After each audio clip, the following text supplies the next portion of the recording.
Wondering how to make sure your favorite bedtime stories podcast can keep making new episodes? The answer is elementary, my dear listener.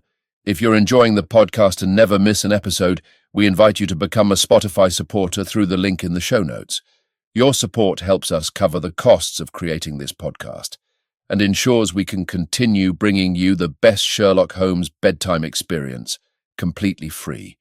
So, sleep easier by clicking the Support this podcast link in the show notes and become a Spotify supporter today. Welcome to the Sherlock Holmes Bedtime Stories podcast.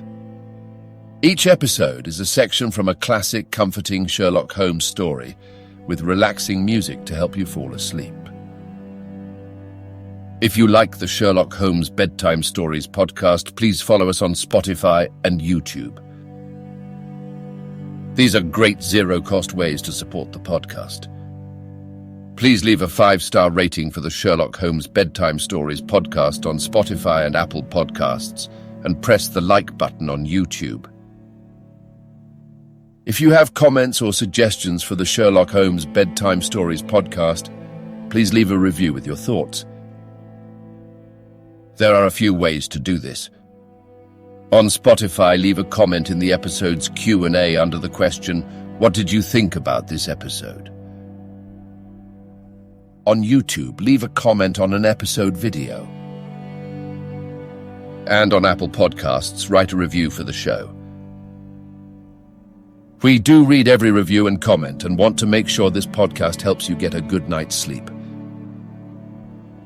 And finally, please follow Sherlock Holmes Bedtime Stories on Instagram.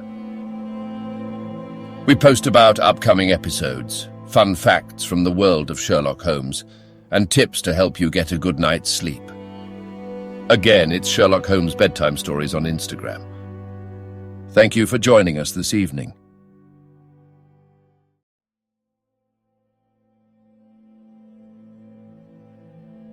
Now it's time to relax. Let your body fall into a comfortable position in your bed and drift gently into a state of total relaxation with tonight's story. The Sign of the Four. Chapter 3. In Quest of a Solution.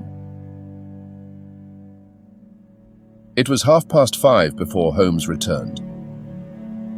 He was bright, eager, and in excellent spirits, a mood which in his case alternated with fits of the blackest depression. "There is no great mystery in this matter," he said, taking the cup of tea which I had poured out for him. "The facts appear to admit of only one explanation." "What? You have solved it already?" "Well, that would be too much to say. I have discovered a suggestive fact, that is all. It is, however, very suggestive. The details are still to be added. I have just found, on consulting the back files of the Times, that Major Sholto of Upper Norwood, late of the 34th Bombay Infantry, died upon the 28th of April, 1882. I may be very obtuse, Holmes, but I fail to see what this suggests. No? You surprise me. Look at it in this way, then. Captain Morstan disappears. The only person in London whom he could have visited is Major Sholto. Major Sholto denies having heard that he was in London. 4 years later, Sholto dies. Within a week of his death, Captain Morstan's daughter receives a valuable present which is repeated from year to year, and now culminates in a letter which describes her as a wronged woman. What wrong can it refer to except this deprivation of her father? And why should the presents begin immediately after Sholto's death, unless it is that Sholto's heir knows something of the mystery and desires to make compensation? Have you any alternative theory which will meet the facts? But what a strange compensation, and how strangely made. Why, too, should he write a letter now rather than 6 years ago? Again, the letter speaks of giving her justice. What justice can she have? It is too much to suppose that her father is still alive. There is no other injustice in her case that you know of.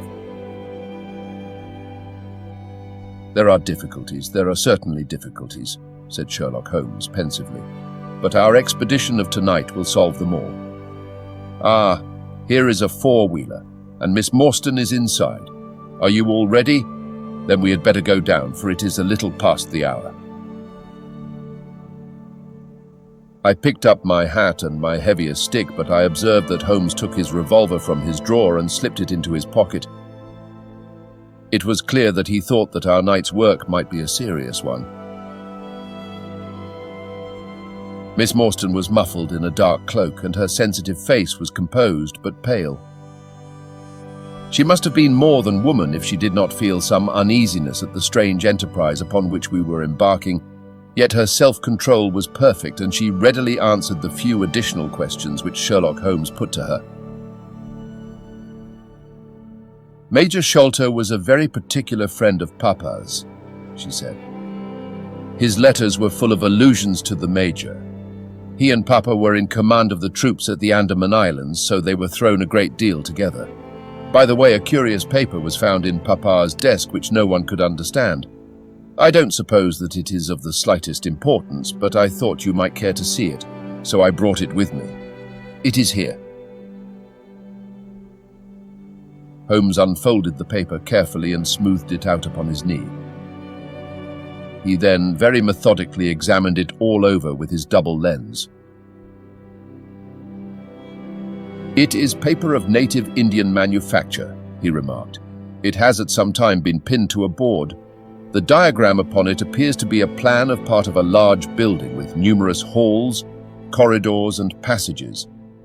At one point is a small cross done in red ink, and above it is 337 from left in faded pencil writing. In the left-hand corner is a curious hieroglyphic like four crosses in a line with their arms touching. Beside it is written in very rough and coarse characters the sign of the four: Jonathan Small, Mahomet Singh, Abdullah Khan, Dost Akbar. No, I confess that I do not see how this bears upon the matter. Yet it is evidently a document of importance. It has been kept carefully in a pocketbook, for the one side is as clean as the other." It was in his pocketbook that we found it. "Preserve it carefully then, Miss Morstan, for it may prove to be of use to us. I begin to suspect that this matter may turn out to be much deeper and more subtle than I at first supposed. I must reconsider my ideas."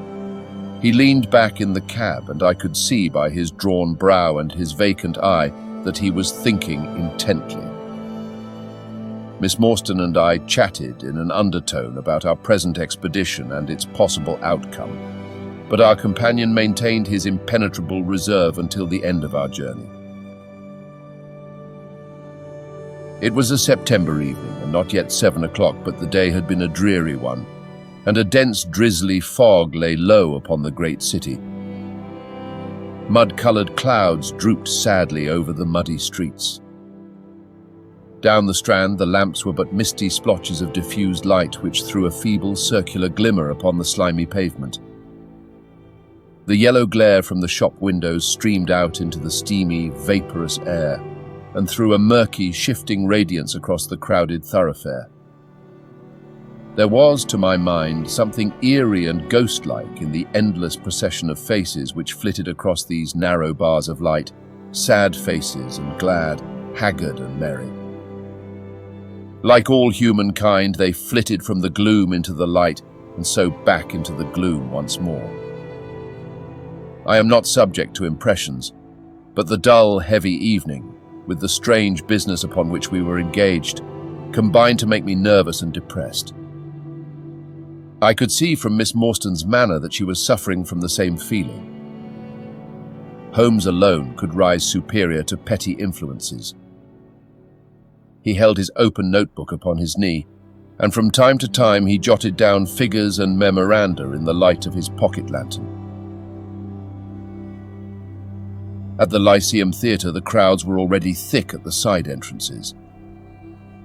In front, a continuous stream of hansoms and four-wheelers were rattling up, discharging their cargoes of shirt-fronted men and beshawled, be-diamonded women. We had hardly reached the third pillar which was our rendezvous before a small, dark, brisk man in the dress of a coachman accosted us. "Are you the parties who come with Miss Morstan?" he asked. "I am Miss Morstan, and these two gentlemen are my friends," said she. He bent a pair of wonderfully penetrating and questioning eyes upon us. "You will excuse me, miss," he said with a certain dogged manner, "but I was to ask you to give me your word that neither of your companions is a police officer." "I give you my word on that," she answered. He gave a shrill whistle, on which a street Arab led across a four-wheeler and opened the door. The man who had addressed us mounted to the box while we took our places inside. We had hardly done so before the driver whipped up his horse and we plunged away at a furious pace through the foggy streets. The situation was a curious one. We were driving to an unknown place, on an unknown errand. Yet our invitation was either a complete hoax, which was an inconceivable hypothesis, or else we had good reason to think that important issues might hang upon our journey. Miss Morstan's demeanour was as resolute and collected as ever. I endeavoured to cheer and amuse her by reminiscences of my adventures in Afghanistan. But to tell the truth, I was myself so excited at our situation and so curious as to our destination that my stories were slightly involved. To this day, she declares that I told her one moving anecdote as to how a musket looked into my tent at the dead of night and how I fired a double-barreled tiger cub at it. At first I had some idea as to the direction in which we were driving, but soon, what with our pace, the fog, and my own limited knowledge of London, I lost my bearings and knew nothing, save that we seemed to be going a very long way. Sherlock Holmes was never at fault, however, and he muttered the names as the cab rattled through squares and in and out by tortuous by-streets. "Rochester Row," said he. "Now Vincent Square. Now we come out on the Vauxhall Bridge Road. We are making for the Surrey side, apparently. Yes, I thought so. Now we are on the bridge. You can catch glimpses of the river." We did indeed get a fleeting view of a stretch of the Thames with the lamps shining upon the broad, silent water. But our cab dashed on and was soon involved in a labyrinth of streets upon the other side.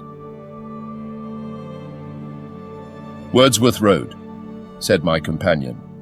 "Priory Road, Lark Hall Lane, Stockwell Place, Robert Street, Cold Harbour Lane. Our quest does not appear to take us to very fashionable regions." We had indeed reached a questionable and forbidding neighbourhood. Long lines of dull brick houses were only relieved by the coarse glare and tawdry brilliancy of public houses at the corner. Then came rows of two-storied villas, each with a fronting of miniature garden, and then again interminable lines of new, staring brick buildings, the monster tentacles which the giant city was throwing out into the country. At last the cab drew up at the third house in a new terrace.